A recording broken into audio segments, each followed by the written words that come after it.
Hi there, my name's Air, and I use he, him. I'm Embers, he, him.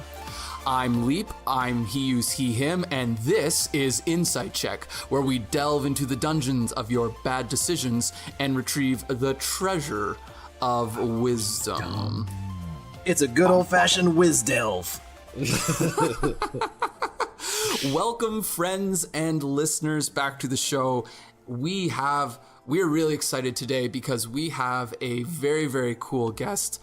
I would like to introduce our guest. You will know him from Twitter if you are a part of the CTEAM community at Iscanius or Iscanius, Eric. I hope that I'm saying that right. And it was Iscanius. If not, we're good. Okay. This is Eric Alloway. He is, well, welcome, basically. Welcome here, man. It is so good to have you. I appreciate that. Thank you. So it is, yeah, we've been huge fans of Eric for a really, really long time. And we have, after we did our live show, him and I started talking about like community and art and stuff like that. And so we wanted him to come on so we could hear all of the cool stuff about all the cool stuff that he does. But first, before we get into that sweet, sweet flavor, the center of the Oreo. Yeah. How many licks does it take to get? No, there's no licking. There will be no licking. Drake isn't here. Someone has to be the voice of reason. They let Boycast finally happen. Happen. All right. Well, thank God that you guys are here. So before I finish that terrible thing, let's start a dungeon crawl. And I'm just gonna shut my mouth for a minute here, and hopefully someone will take over. So we're gonna sing I love dungeon crawl, so run and stop the goblins who want to eat me. I love dungeon crawl, so come and help me find that phylactery. Oh, well done. that cadence at the end, bravo, man. So when I drive to work now, I just listen to the radio and reverse all the songs for dungeon crawls. So now that you've said that, it's like anytime that you're on, we're gonna have to see what a new one is, right? For those on the podcast, you wrote an insight check that your ass might not be able to cash. Well, for those on the podcast, I did actually post in Discord for general chat which of 4 songs they wanted me to massacre on this podcast. So I have at least 3 more before I run up dry. Now, thinking out loud, this might be worth doing as a poll later for Twitter for maybe like our 52nd episode. What do you think about that? That's fair, but I think attaching the term worth to anything that I'm going to do at the start of a dungeon crawl is highly aspirational. But you guys are nothing if not optimistic. Yeah. Thank you. All right. So self-effacing, we can see the back of our eye sockets. Yes. I've been called worse. Yeah. All right. Let's turn this shit back down into the dungeon. And who would like to start us off with a dungeon crawl this week? Ooh, pick me. Put me in, coach. Pick you. All right. Thank you. I choose me.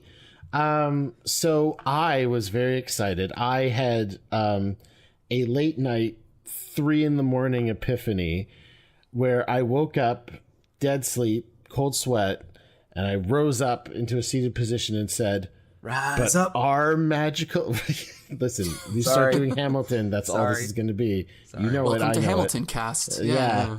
They already have that. Now we're infringing on someone else's podcast. Oh, God, no. Okay. So I sat there thinking, but magical items aren't just gravy on top. There's so many creatures with immunity or resistance to non-magical bludgeoning, piercing, and slashing. And so many other classes get features who don't use weapons, but are still melee classes in order to get around magical creatures that have invulnerability to these things. I must tweet Jeremy Crawford. And I did. And Jeremy Crawford replied today, and it led to a lot of really great conversation online. If you follow our Twitter, you can see some of that. A lot of the replies that came back were really interesting. Some people were like, yeah, I think it's really that, like, even though you don't need magical items, they're such a part of the culture of D&D that DMs are normally handing them out anyway.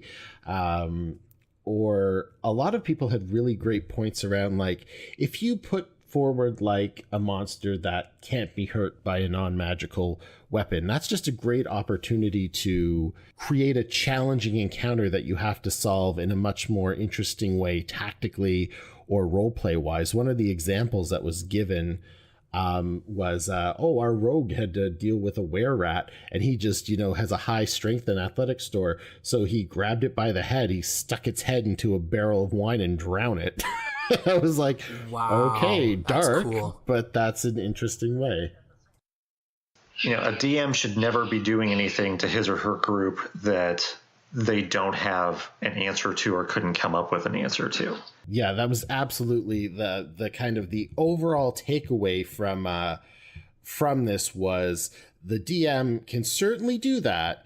It just really needs to be a matter of them planning around it. So like if you're going to have a situation where, you have there are certain creatures that either it needs to be a magical weapon or a silvered weapon, like lycanthropes, your werewolves, were-rats, wraiths, wights, a lot of devils can be hit by silver weapons or magical weapons only. So if they don't have those, like, you wouldn't want to throw 2 or 3 of them at the party, maybe just one, because it's already, you can't hurt it in any way. So now is your chance to get creative. Someone hold it down while I tie it up or something like that.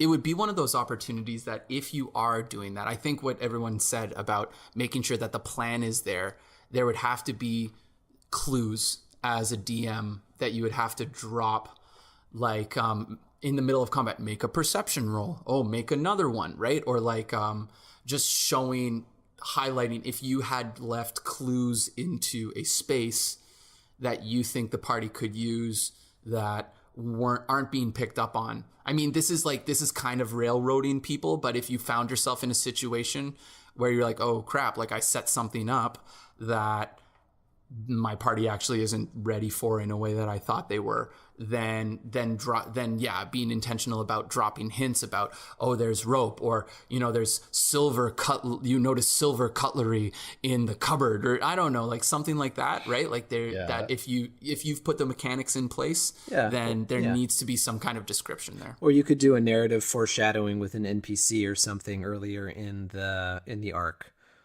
It gives you a great opportunity, too, though, as a DM, to throw an enemy against the party that the party can't just outright kill. Yeah. Because, just speaking from experience here, I've definitely had that issue where I've put together someone that I think is going to be potentially a long-running a nemesis that's going to stick around for a while, and the party just flattens them the first time they run into him. And, because I've been on the opposite side of that. I've been on the opposite side where I've gone out of my way to make sure that this dude's not leaving this table. And, I know that my DM's like, but damn it, like he was supposed to be like a recurring thing. And we're like, well, too bad, because that's not what we do as players. And, that could be a way where, especially if it's an enemy or a creature that has a particularly obscure weakness and a lot of strong resistances, you could set up sort of, an arc here to try and track down the way to get around that character. So I can see where they could definitely be useful as a tool for a DM to introduce a long-running character or a long-running enemy nemesis when, so many of us were trained from the get-go that a monster has appeared. Well, we all know how this goes. Either they're leaving or we're leaving. This is the way this works. Totally. And maybe it doesn't have to work that way all the time. I do like the idea that it forces you to think beyond the sack of hit points mentality of like, well, I can't do my 2d6 plus whatever. Like, no, now you really have to think in a narrative sense. Like, can I subdue this creature? Can I do some other thing to put it out of commission? I play a druid in my game, and like we play with I play with people who do like unimaginable damage in a single turn, and yeah, like that kind of creative problem solving is a place where a utility class could come in handy, right? Where someone like, I don't do that kind of damage, right? Like I can't do 90 damage in a turn, but I can make something fall asleep. I can set up boundaries. I can blow them off of like a ship if I needed to, right? Like, so I liked that Jeremy Crawford and then other people in the thread also talked about, well, it's a team game, right? So you do have to rely on the skills that other people bring to the table, because sometimes you're not going to have the right tool set for every encounter. I think it's important too, if you've got any experience with systems other than Dungeons and Dragons, because some other systems out there de-emphasize just out and out combat. And like if you've ever played the Burning Wheel system, which like Mouse Guard uses, I have experience with it via Mouse Guard, or the Legends of the Five Rings systems, which were a lot more about, you know, courtiers and discussion and intrigue. Those encourage players sometimes to think of non-combat options. And my group's got a lot of experience with those other systems in addition to D&D. So I think when we enter into a D&D game, maybe we've been trained a little bit more to not immediately jump to the combat solution. Not to say that D&D, you can't think around those things, but I think sometimes it can be good for players to be put into a position where hit enemy with stick until enemy stops moving isn't necessarily always the best answer. And that actually naturally leads into my next dungeon crawl, which was I was recently looking at Mouse Guard on the provision of our friend Jaraika, who suggested it to me. It's a fantastic game. It was, I saw that it was based on Burning Wheel, and I was like, oh, I've always wanted to look into that. And so, yeah, abstracting any sort of, I guess, like high intensity situation, like a combat, but also like a negotiation or whatnot. Yeah, exactly. Yeah. So it's not about hit thing with stick. It's about, it's almost like a gambit system where you're kind of like, I want to try to, you know, X counters Y, Y counters Z sort of thing. And it's all about moving towards a goal, not about lowering an amount of hit points. I thought that was really a better way to do it, because it abstracts that whole thing beyond just swords and fireballs or whatever it's going to be to how do I move my goal forward? And that's an open question. Yeah, and Mouse Guard, if you guys have never had the opportunity to play, I think it's just a great setting. David Peterson, who's the artist of the graphic novel series that it's based on, has a really just beautiful art style, and the overall aesthetic of the game, I think, is really great.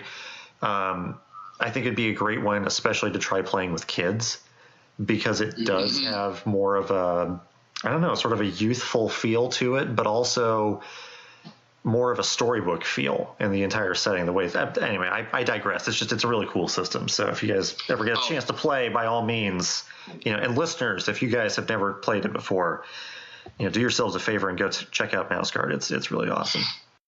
Man, you are surrounded by people right now who have spent time kind of modding Dungeons and Dragons to make little people, like small creature games, like basically play D&D with mice and weasels and like like small lizards and stuff. We have surrounded you with weasels.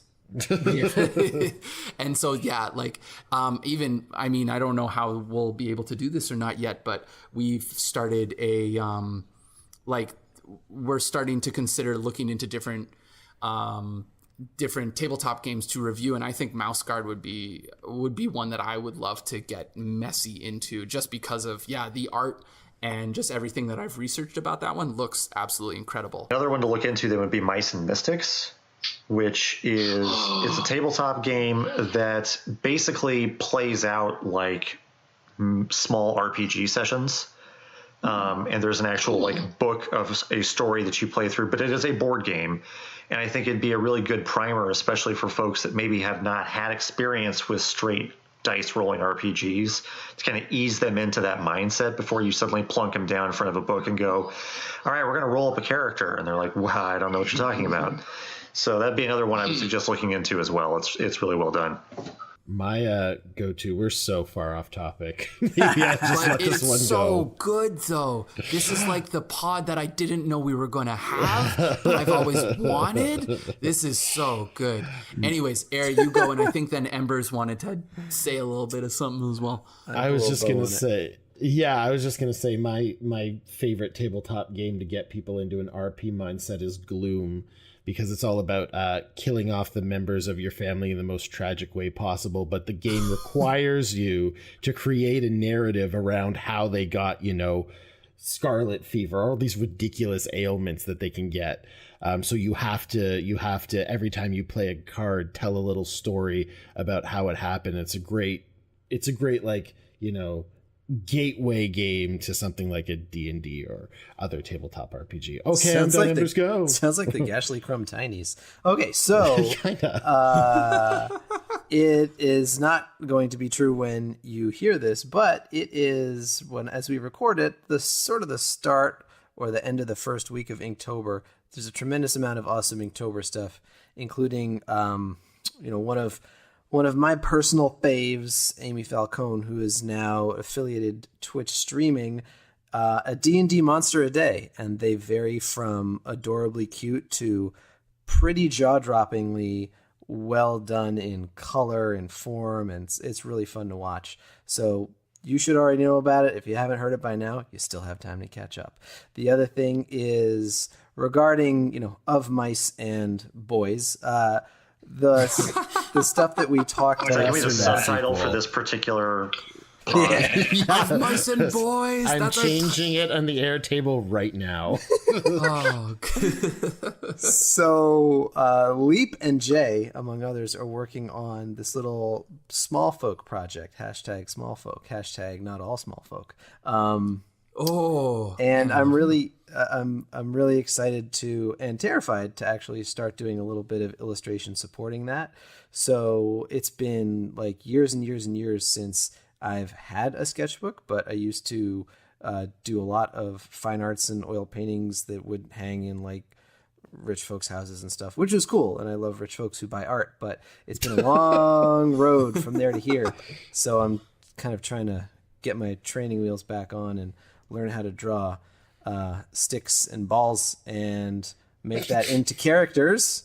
Rated G characters. Let the record show. Not that kind of game. You pull that stick and ball thing out of a real sticky situation there. Let's stop talking about pulling out sticks and balls. And sorry.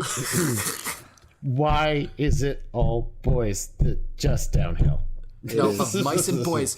But Embers, I think that, and I mean, you always have permission to say no, and you always have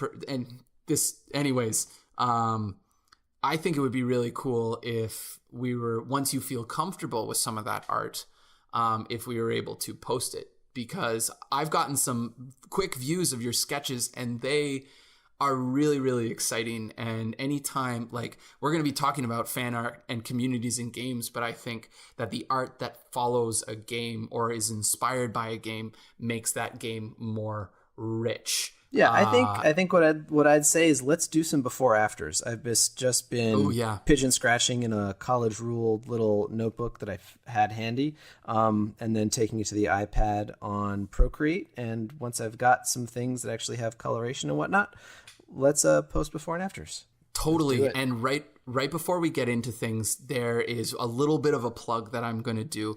We're going to be talking about this later. We've already posted it up on Twitter at this point in time, but a good majority of the Insight Check podcast is going to be on a charity stream event on the official Dungeons and Dragons stream on November the 11th in the evening.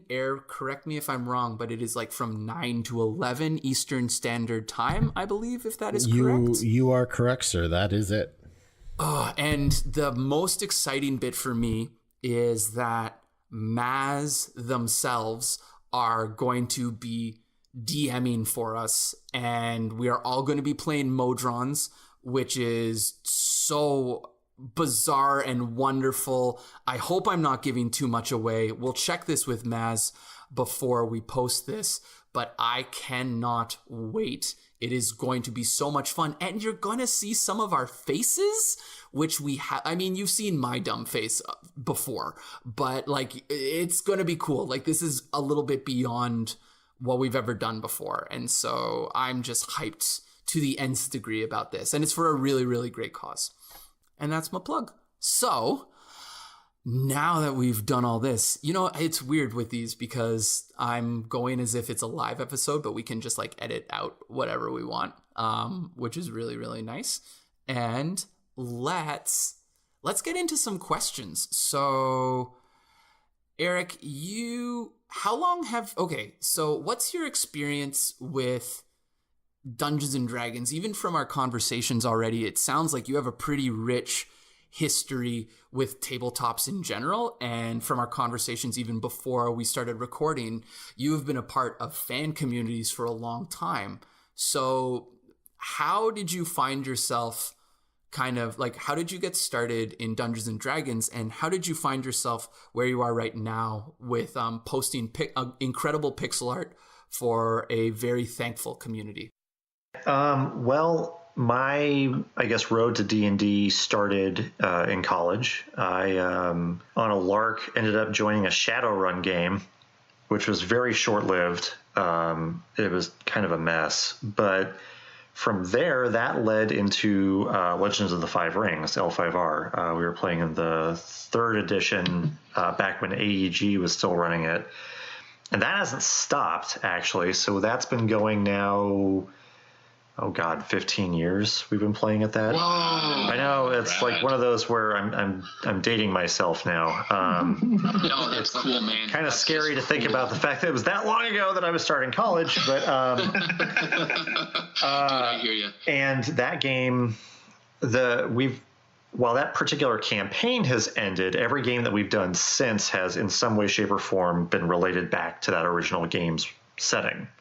And so we've bastardized that poor world. I mean, every aspect of it's been tweaked to our particular group's preferences.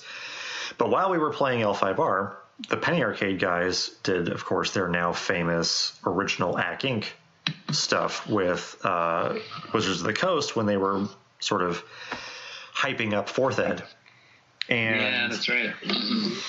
And I had been a Penny Arcade fan for about as long as I've been playing RPs. And so when they started doing this, I thought, well, you know, I've always liked fantasy. Most of my fantasy background goes all the way back to Final Fantasy Tactics and then Lord of the Rings and Warcraft and all that kind of stuff. And so I was like, all right, well, I've been curious about, you know, D&D. It's kind of the granddaddy of RPs. Let's see what this is all about. And you know, they had a very successful, very entertaining series of podcasts. So we rushed right out and bought all the 4th Ed stuff when it first came out. And then we ran a couple of games in 4th Ed. I ran one, a buddy of mine ran one. And we've sort of bounced between a couple of other game systems since then. But I am in sort of an on-again, off-again 5th Ed game right now. And I do plan on, when the Ravnica stuff comes out, which is their crossover they're doing with Magic the Gathering, that releases in November. While I'm not a Magic player, I love the Ravnica setting. And because if you haven't figured out from all the art I post, I'm kind of an art junkie. And so I've loved Magic's art, and Ravnica in particular has been really cool. So I'm going to get a Ravnica game going as well. And I'm in the process of plotting out, we're going to go back and do another 4th Ed game because we like the 4th Ed mechanics. And so just to kind of revisit that. So I have a lot of irons in the fire right now. That's so cool. So Ravnica was my big gateway back into Magic the Gathering. I started playing Magic in 1994, like as soon as it came to the East Coast, but it was more or less by accident. And then, you know, my friends and I eventually went off to college and stopped playing because we were in different parts of the country. But then, you know, years later, I was in grad school and I moved in with a roommate who was like, oh, I was you, but in a different state. Like I played in 94 and the same thing. So we started playing again, and it was right as Ravnica was about to come out. And I got so sucked in down the Ravnica rabbit hole with the guilds and the artwork and the mechanics. And I think that was just an incredibly designed environment. And so I am super excited about this. Yeah, and I've got at least one friend that's pretty excited about playing a giant elephant man. So, you know, I mean, there's as one should be. If you guys listening to this the podcast haven't had a chance, they did release an Unearthed Arcana where they talked about the races. Loxodon. And the Loxodon are pretty interesting. And I'm really curious to see what they're going to do with classes as well, because they've discussed some unique classes for that setting. So I'm pretty psyched about that. Cool. Which they should have to do, because Ravnica's basically a magic punk setting where it's like half steampunk, half magic punk. It's a bizarre setting, so should be pretty good. But anyway, so obviously D&D, Penny Arcade, I've been following both for quite a while. And from there, when the CTEAM started up, I had to get in on that. I had to listen to what they were going to do. But I had never posted any art publicly before. Well, I take that back. I have a DeviantArt. I had posted some stuff there, but I didn't expect anyone to actually pay any attention to it. My background in spriting goes back almost 20 years, and I started posting sprites because I felt like that was a way to give back. So this is going to go way back, but when I first started getting into spriting, the way I taught myself to sprite was by going to all of the sprite databases that exist out there and downloading sprite sheets. And then from there, I started looking at stuff that people were doing themselves. So people that were modifying primarily like Fire Emblem sprites, because the Game Boy Fire Emblem games, which anyone that looks at my stuff can probably see pretty heavy shadows of. You know what? Totally. Yeah. Now that you say that, that makes a ton of sense. Yeah. I was always interested in spriting up classes from games other than the Fire Emblem games, but in that style, because I'm that much of a nerd. And so I found other people that were doing that would post classes or characters from other Fire Emblem games done in that style. And I learned a lot from backwards engineering their work. So I felt that it was important that if I was going to gain something from other people that had gone out of their way to post art, I needed to do the same, because there's a chance that my work could one day lead to somebody else getting into spriting or any form of art. And that seemed important to me, because all of this is about paying this forward, which will lead into the greater fan community discussion. But so I created this DeviantArt account, and I was posting stuff on there for like 3 or 4 years, and nothing really come of it. And this last Christmas, I got on some wild tear where I decided, well, I've been doing all this spriting for years. I should sprite my friends' Legends of the Five Rings characters. Why not? We could use them as game tokens. Boy, that was a rabbit hole that was dangerous, because I started doing that. And then I was like, well, first of all, I realized that we've played a hell of a lot of L5R, and that generated, the list of characters that we've played, not just NPCs, but played, is probably like 80 characters between the 6 or 7 of us.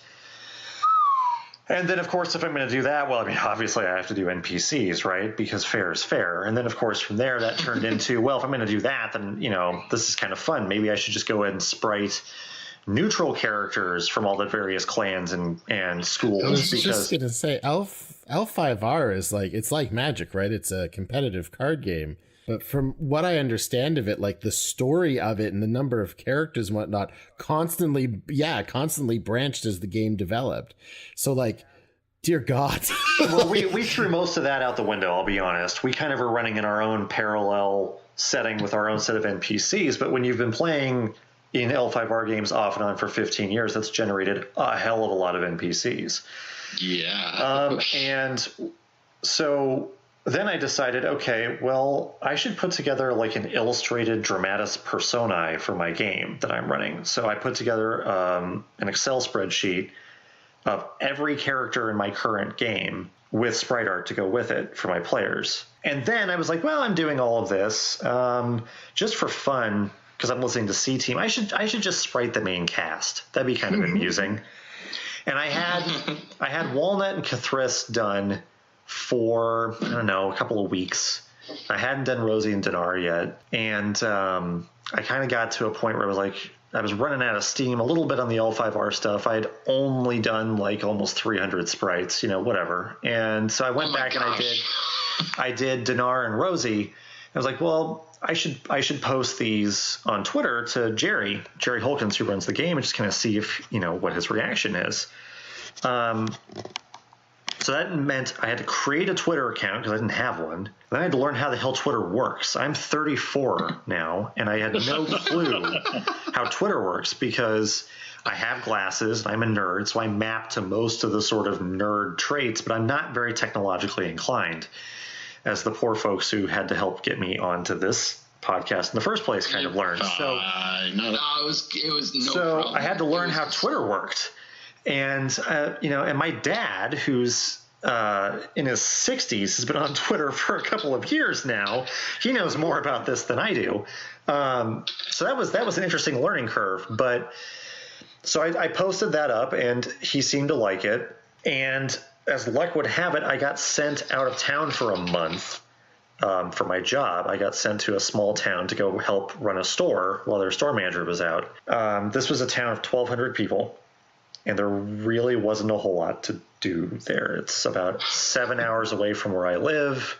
I was going to be there for 4 weeks. I was sort of hole up in this little mom and pop hotel with nothing to do. Well, that was dangerous because now I've got nothing to do. I have a Twitter account. Jerry Holkins himself was, very kind to respond to what I had posted. A couple of other people thought it was cool.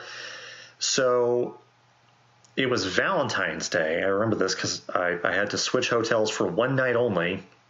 Kind of a weird night to have to find a different hotel, but whatever. I'm sitting in this little motel, and I'm bored. And so I said, "Hey, Jerry, the other sprites went over well. Give me 4 other characters to sprite, and I'll whip something up." And he said, "Okay." And he gave me he said the Doomgate Inn cast. So Trevor the werewolf and Mom and the smoking dog, and I think Bruce the skeleton. I'm a relatively fast spritist or spriter or whatever you want to call me, and so 40 minutes later I had all 4 done.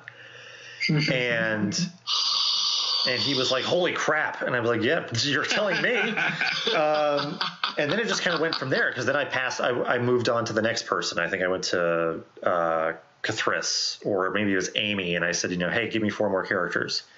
And so at first it was just a challenge. Now I was just having fun. I was like, how fast can I pump these out? And I'll take requests. But then it didn't stop. And it's just sort of and here we are today. Right. It's kept going. And what's so cool about all of this, though, is that the CTEAM community is incredibly inviting and supportive. And I felt this urge to start challenging myself and start doing some things that I hadn't done before, and to try some projects I hadn't done before. And the reactions that I was getting from people and their suggestions and the just general support was such that it spiraled wildly out of control, to the point that I'm now being, invited to talk on podcasts about it. So it's been a wild ride, but it's just crazy to think that I joined this basically back in February. And in that time now, last I checked, I think I have 599 followers, and I'm sure some of those are bots, but that still blows my mind that anybody out there would even want to, follow along for this, because, sprite art is a very specific art form, and I guess it's one that really tugs at a lot of our heartstrings because of our gaming backgrounds. But it's been an honor to see how many people have really enjoyed it, and that's really what's kept me going. I can commiserate with that. I created my first Twitter account to try to goad Jerry into a D&D themed rap battle, and eventually it worked. So it did. Awesome. It's weird because all of a sudden we find ourselves in a room, in an online room. Imagine a dark room where it's we all of us are where we are currently because we've all been involved. I mean, we've all been involved in fan art projects of different varieties, and they all stemmed just because we saw cool people doing cool things, and then different members of the community liked it, right? That was the fuel. I know the first time Aaron Embers had been rapping in Twitter form, like in tweets for a while. And then I was like, okay, well, I'm going to make a video. I don't mind my face being up there. I'm going to try and rap a video. And was just like on a whim. And it just started this really weird and interesting and bizarre thing that we've landed to. So it's really cool to hear the journey that you went on, because like the speed at which you have made a name for yourself in this community, Eric, is really neat. It helps that I post at an irritating rate. So, even if you didn't necessarily want to be exposed, the word you're looking for is prolific. Even if you didn't want to be exposed to my work, there's a good chance that you have had to have been at some point, if you follow along with Ryan or Jerry or one of those guys. So do you know how many finished sprites you've made for just that kind of narrative universe? For the CTEAM or for acting? Yeah. I had a number. I posted a couple of weeks ago. So just take that number and add 100. Let me take a look here real quick. It is somewhere around 400. Oh my god!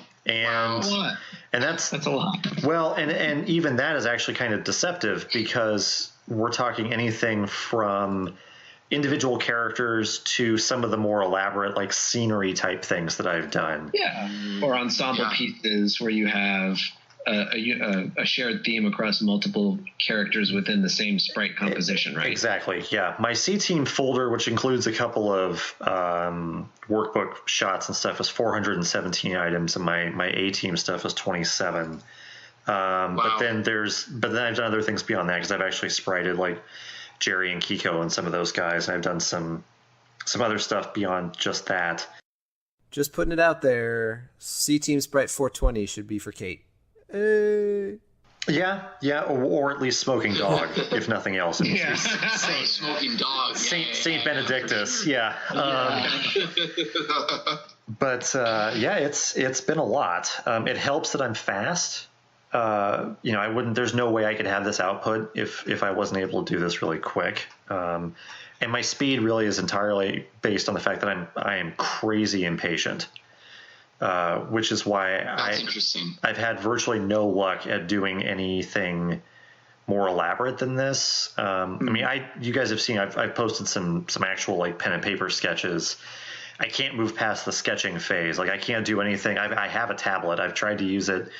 I am so ridiculously impatient to see my ideas that I don't have the patience to sit down and do that stuff. Like I'm in awe of like Nurse Normal and Dunami and Maxie and some of these people that do these really elaborate, really incredible things. I agree. I also think some folks like Robin Childs amaze me, because they do work in marker, which to me, and they do it just sketching while they listen to the live streams, which to me is remarkable, because remarkable. Oh, jeez. I just walked into that. But like I've used pencil, I've done digital. You don't even need me here anymore. My work is done. But working in markers, it feels so permanent and unforgiving to me. And her work is amazing. I just sit back and I'm like, how the hell did Robin's kind of borderline infuriating, actually, because she does that and she does the cross stitch, which is incredible, and she's produced several of those songs that are incredible. And there comes a point where you just get really mad at people like that, because you're just like, this isn't fair. Like, someone really won the personality talent lottery here, and it just it can be frustrating, but at the same time, it's also supremely inspiring to have those people around. She is the kind of person that she has enough stuff going on that I need to remind myself that this is all coming from the same account, right? Like that's what's interesting to me. Like we just finished recording our Bard episode. We did episode 50 a little while ago. So for our listeners, this is all going to be jumbled, but like our Bard episode literally just released yesterday as of our like current recording time. And Air always talks about bards being the magical tool monkeys, as opposed to the rogues being like the martial tool monkeys, right? And like someone like her, and Embers isn't giving himself enough credit, but a guy like him They're those kind of people who they just do all the things. And it's like, well, I guess I'm just swinging my sword over here, right? Like it's humbling and it's really inspiring as well. Yeah, no, there's no doubt that if I were a D&D character, it would not be one of the jack of all trades characters. It would be something a little more focused than just that. I met Robin because she put out just a cappella version of her singing one of the songs from the CTEAM, and I was like, there's someone to hitch my star to. I'm just going to put a really shitty musical backdrop of guitar and drums behind this. Now it's a collab. But it made it so good, though. It was, oh, yeah. And her voice is beautiful. Yes. It's funny. Like, I used to be a moderator and then an admin, this is a while ago, of a very, very large video game, kind of a video game culture site that had a lot of trailers, and there would be new releases for like the new GTA game or the new WoW patch or whatever it was. And everyone would scream and yell at each other and post horrible things. But there was also this little tiny creative kind of consulate inside that.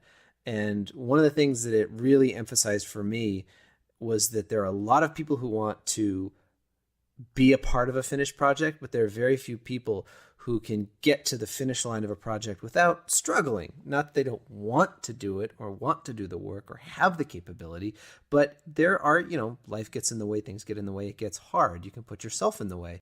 The interesting thing to me about the group of people that I've been able to get to know in the D&D community is, young or old, busy or not, 2 jobs or whatever, they are willing to dedicate and prioritize projects to eventually get done.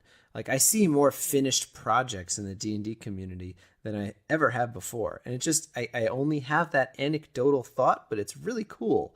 And so to be a part of that kind of helps push me forward to keep myself focused on finishing projects. Just by chance, I think that once you're part of a community that starts putting out that kind of product, you're going to feel more encouraged to continue with your own work. And I also think that a lot of the folks, especially in the communities that we're part of at the moment, support each other's endeavors. And, if you're in a community that is not very supportive or, the buzz term, of course, for everyone uses is toxic. Yeah. Why would you feel any desire to continue with a project when you feel like it's not going to be well appreciated? And I think a lot of it that's special about the community that, we specifically have all met through is Penny Arcade itself. Jerry and Ryan and Amy and Kate and Chris are accessible. And that's really weird. I remember my dad commenting like, well, this is insane. Like, you're actually talking to Jerry Holkins. And some of that might just be because, they don't see themselves as stars or whatever. I don't know. Maybe they do. I don't know them personally. But I think the fact that they are accessible and they are excited about the fan stuff coming out of the community makes a big difference, because again, it feels like what you're doing matters or has some consequence to it. They're adding to that, because I fully agree.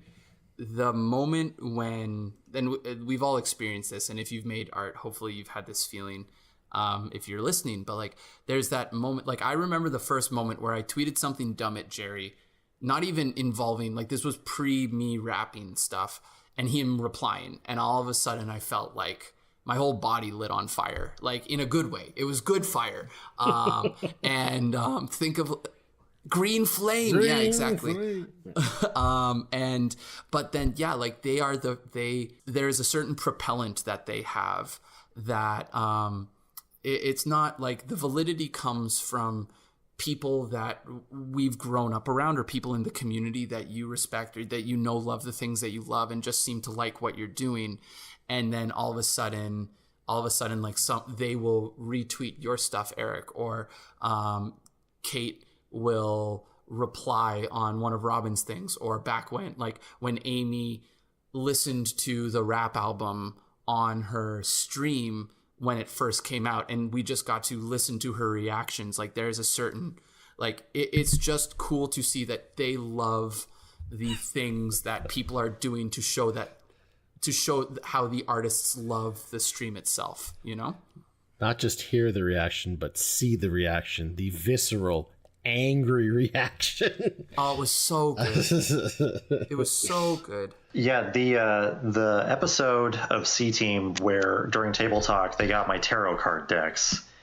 Like that blew my freaking mind when I saw how that played out.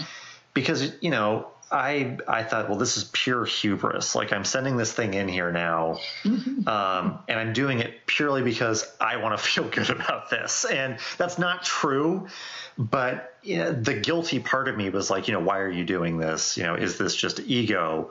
But then I saw how excited they actually were, and I'm like, okay, never mind. You aren't a horrible monster. Like, this actually did impact them. It's hard to describe what that's like, because again, I don't have a lot of experience getting my art out there. I mean, I've drawn every RPG character that my players and my friends have played since we've started playing. Like, I've always done that for them. So I mean, I've gotten people's reactions on art before, but that was something else. So I know exactly what you're talking about, and it's infectious. It makes you want to keep going. Mm-hmm. Totally. I am going to, like, we've hit one question on our list, which I love, and we've been talking about communities, and you were talking about, you ran a con in your home state, and so you have convention, folks, not this. Yes. Not no shady like roguelike. Yeah, which is why you changed your name. Yeah, you ran a good. Right. This miracle elixir. So you have a very interesting perspective on community, on fan communities, because you did the mechanics of the background work to let one congregate in a place, and also you are at a point where you can watch, as an artist who has a good reach in the CTEAM community. You have a very interesting perspective of like viewership. So tell us a little bit, like, what makes fandoms and fan art and the communities around them important to you? Well, I think first and foremost, it's giving people a place to be validated. You know, you would think that in this day and age of social media and online presence, that we would have eradicated a lot of the feelings of isolation that a lot of people suffered. But, you know, unfortunately, that's just not true. It turns out human beings are still cruel, and it doesn't matter whether, in fact, in some cases, they're even worse online because because the lack of immediacy of follow up. They can be as awful as they want to be. So finding a community where you feel welcomed, I think, is really, really important. And that doesn't change whether it's an online community or whether it's a physical community. So I helped run an anime convention. I say helped because there were a lot of people involved, and while I was in the leadership team of it, you know, it takes a lot of people to get one of those things going, especially an event that brings in like 3,000 people. You know, it's a lot to keep track of. But the event that we ran was incredibly important to the people that were attending it, and we got told this time and time again that it meant so much to those people to be able to show up to this event and be treated like they weren't weird, you know, like that their interests and their hobbies weren't marginalized. They could show up and they could be themselves. They could show up, you know, in costume because they felt more comfortable that way. They could show up and just be themselves in person. And yeah, there were always some issues that came along with that, where people would try to act like they did online in real life, which doesn't always map perfectly, you know. And there were a lot of really young folks attending, so you know, sometimes you did kind of have to play mom and dad a little bit just to keep everyone happy. But the level of importance that this event had to these people's lives couldn't be understated, or couldn't be overstated. And it meant a lot to us as the convention staff to see that. And that carries through with what I see in the C team. There are a lot of toxic communities out there. We're lucky. The particular D&D community online that we primarily deal with is a very positive one. But we see shades of the nastier sides of things in the posts that come across our feeds. Like, you'll see people posting about barriers that exist in some of these communities towards women or the queer community, and how they're not necessarily made to feel welcome at every table. And that's, obviously that's really troubling. Mm-hmm. But I think the important thing that I would want to get across to people is you're a part of the community you choose to be a part of. And luckily there are good communities out there. And I feel awful that it might take time for these people to find those communities. But I think it's really important that once you do find one, that you become active in it and you do what you can to try and maintain that healthy community atmosphere. It wouldn't take a whole lot, frankly, for someone to get involved in our little community and just jack everything up. But yeah, these things are very fragile. It's true. But I think there are enough of us, and there's enough momentum going forward right now, keeping it healthy, that it would, they'd have their work cut out for them. If they really wanted to try it. And I think that we could probably counter it well enough. We're lucky that we have a healthy community. And so I feel like it's important that those of us who are active are actively helping to maintain that. I try to retweet good art when I see it to get other people's names out there. I try to be as complimentary of other people as I can be. I think that having a positive approach to the community is really important, and that's something you guys have all been fantastic about, and I think we just really we have to keep that going. It might feel important to us, but I'm willing to bet that there are probably a lot of people for whom it's even more important too. People that feel really isolated, people that are going through some really tough times. I'm a white middle class cis male. My life is about as easy as it can possibly get. And I try to keep that in mind because I know that there are an awful lot of people out there for whom they have a lot of crap being thrown at them. And so if there's anything that we can do to try to keep things, inviting and tolerant and supportive, I think that's really important. Because it always shocked me when I was helping with the anime convention, when I would have people that would come up and they would be in tears because they wanted to make it clear how important it was that they could be them. They could just be themselves. I know there are people like that in our community online.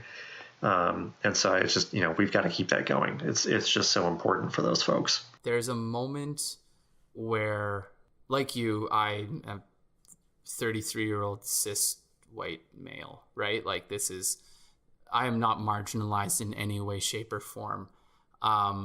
And there's a joy that I feel when I see that the space that we share with everyone who loves the games that we love makes it so that everybody is welcome, right? Because I remember that moment. Like, I don't know anybody else in my life. Like, I've recommended the C team to people who I think who would like it, guys that I've played with for years, people who are into Dungeons and Dragons and into podcasts, and it's just none of it is stuck.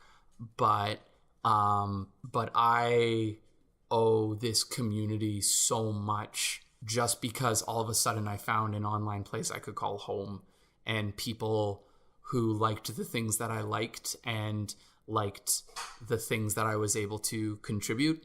And so I can only imagine how exponentially more powerful that must feel, right? If you are it's just a very powerful place. And so I am very thankful for it. And I can only imagine that others feel as much or more thankful than myself. Well, and I think a lot of that also can be directly attributed, again, to Jerry and Amy and the folks in the game. And again, if you're listening to the podcast and you're not familiar with the C team, I apologize. That's where the bulk of my overlap with these guys comes from. But one of the things I really like about the C team is that it is very queer positive, and none of it is weird in the game.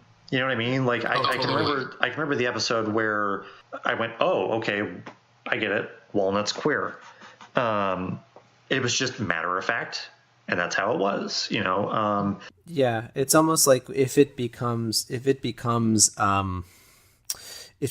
weird at the table, or if it gets fetishized, which is really easy to do, you almost dehumanize the person or the people who associate with that. And I think that this show is one of the shows that does a very good job of defending the humanity of all of these, different facets of personhood. Well, yeah, I mean, within the four main characters, you've got Dinar, who, as far as we can tell, is straight. You've got Walnut, who's gay. You've got Cathris, who seems to be ace and arrow. And then you've got Rosie, who's just pansexual.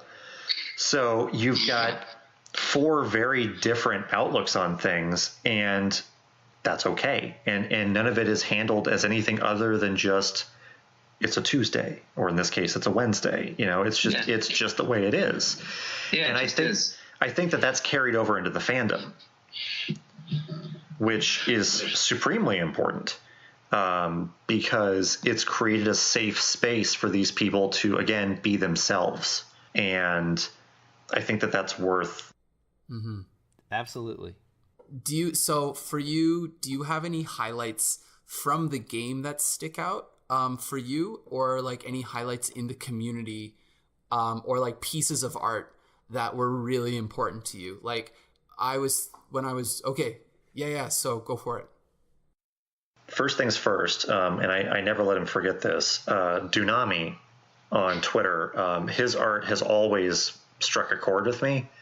And I've been lucky enough to have a couple of collaborations with Dunami.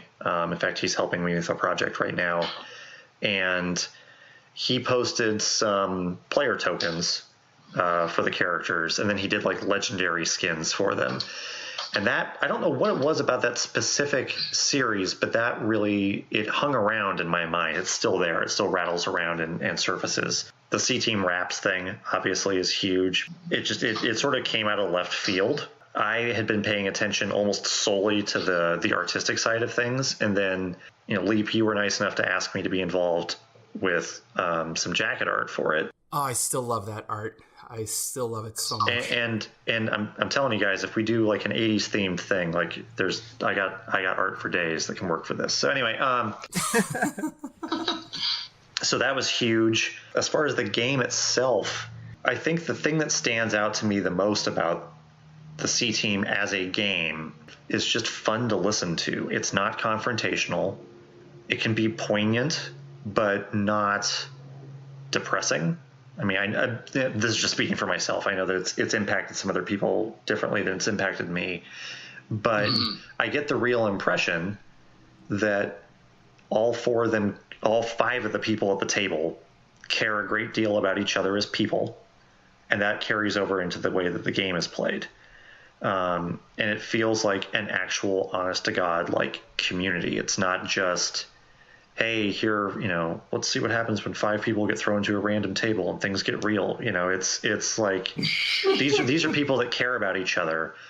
And watching, Amy's expression whenever Jerry breaks into one of the songs, or Chris gets so like giddy whenever they get to go all weird Lovecraftian about things.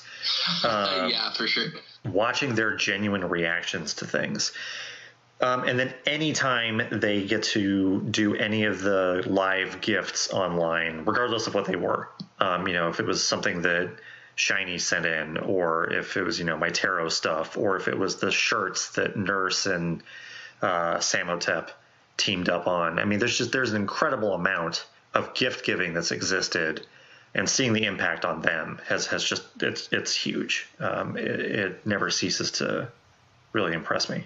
I'm going to throw this question onto Air and Embers as well, because I want to hear these guys' thoughts on this, and then we might do just something quick because we're getting at a good clock of an hour here, I think, if I'm reading my clock right.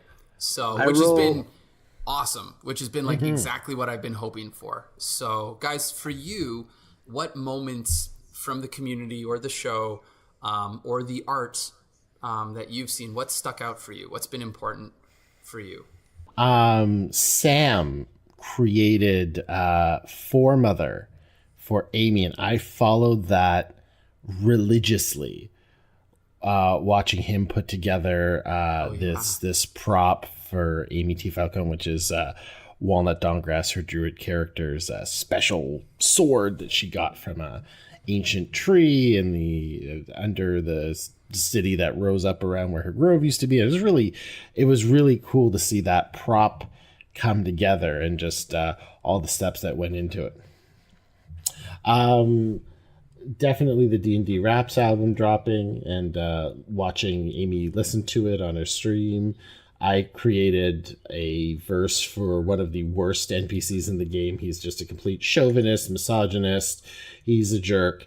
And I kind of went whole hog, and just watching her grasp her forehead, and just the anger was palpable. If she's listening, she's not listening, but if she's ever listening, Amy, I'm so sorry. Anyway, and yes, having a rap battle with Jerry Holkins was pretty amazing. And just everybody, there's so many amazing cosplayers, writers. Some of the fanfic that comes out is just incredible. It's so hard to, like Embers was saying, to put your finger on just one thing. I think the thing for me that comes to mind was it was when Nurse Normal made one of her ensemble illustrations, and it was all of the CTEAM characters wearing kind of like business casual attire that you would find at like Zara or J. Crew or something, like, because it helped me reimagine those characters in a totally different context and in a way that was so tangible and so instantly recognizable. It kind of expanded the horizon for me about how you could take those characters and take that, creative IP that these people have developed in front of us and riff on it. So for me, the big moments that was really important were the points in time where I was able to, like when seeing Nurse Normal kind of appear out of nowhere, and when I was getting into Twitter and I was discovering people making art for the first time.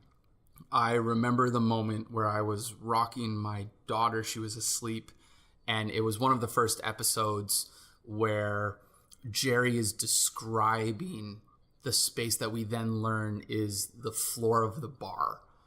And for me, that was just, as a game, I hadn't played a Dungeons and Dragons game like that before. And so for like one of those moments that I'll always remember from the game, and it's early enough that I really hope I'm not spoiling anything for anyone, is that was a moment where I understood that this game was going to be different than just your standard Dungeons and Dragons game. And that was probably the hook for me when I knew that this was just going to be its own amazingly interesting thing. And pretty much every new art piece that I see is just, it just makes me really thankful for this game, because I'm seeing the love and the attention that people are putting into something just because they really believe in the game and they really love the things that I love as well. And I guess that's all I have to say about that. Thank you so much, listeners, for joining us for another episode of Insight Check. We want to, of course, thank Vinswept for our theme music, Never Stand Alone, as well as Amy T. Falcone for our cute chibi faces and social media branding. Without you, we would not have faces. We would be terrible, faceless monsters. Happy Halloween. And, of course, we would love it if on your, podcasting app of preference, be it iTunes or Apple Music or Stitcher or any of the other places where we're on. We're on YouTube, you can find us everywhere. We're on Google Play. Anyway, if you could give us at least, the most stars that particular platform allows for, we'd appreciate it. Even if it's not all the stars, just some of the stars. If you can hack it and find a way to give us more stars than is maximally possible, that's okay too. And yeah, that would be really solid for us. Helps us get the name of the show out there and all that good stuff. But aside from that, this has been Insight Check, where we've been answering your... Wait, no, I fucked it up. answering your cues from our collective A's. This was Insight. Check. woohoo, we did it.